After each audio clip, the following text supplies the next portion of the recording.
Turn off the lights, put on your headphones, and lock your doors.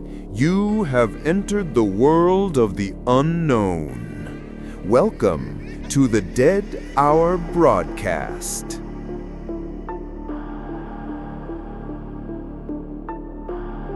The A34. To most, it's just a highway, a ribbon of tarmac connecting Southampton to Manchester. But to Liam, a long-haul trucker, it was purgatory.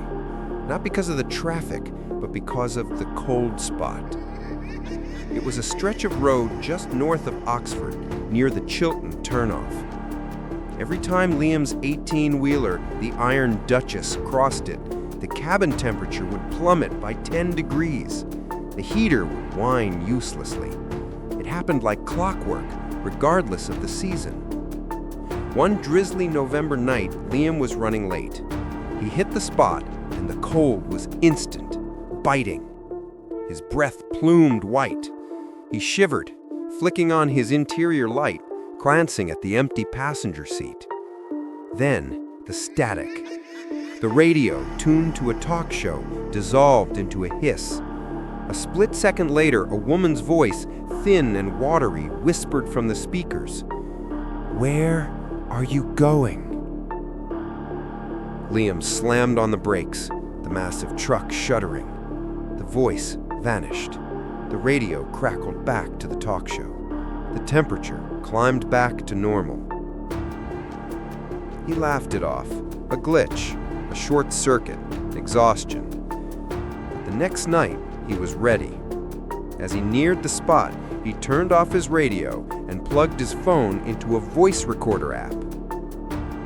The cold spot. The temperature dropped. He waited. Nothing. Liam felt a ridiculous wave of relief. He checked the phone. The recording light was on, capturing the dead silence of the cab. "See?" he muttered to the empty air. "Nothing but a faulty thermostat." He pressed stop, but as he did, the playback started automatically. The recording was silent for the first minute, just the hum of the truck's engine. Then, exactly at the point where the cold had hit, a new sound began. It wasn't a voice. It was a scraping.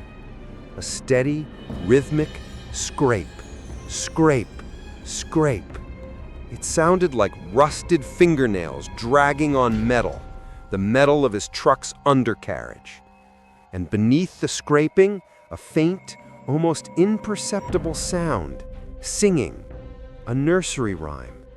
Not in English, but something ancient, childlike, and horribly sweet. Liam's blood froze.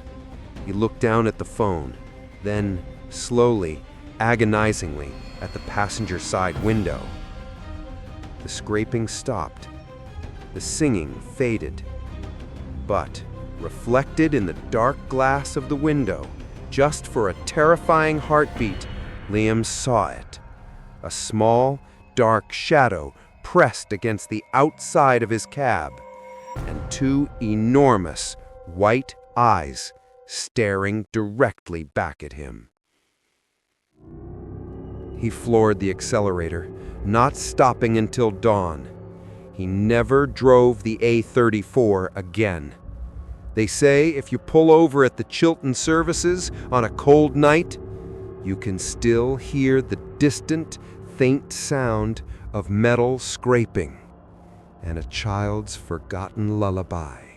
The story ends here, but the fear remains.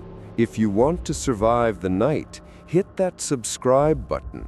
And remember, don't look under your bed tonight.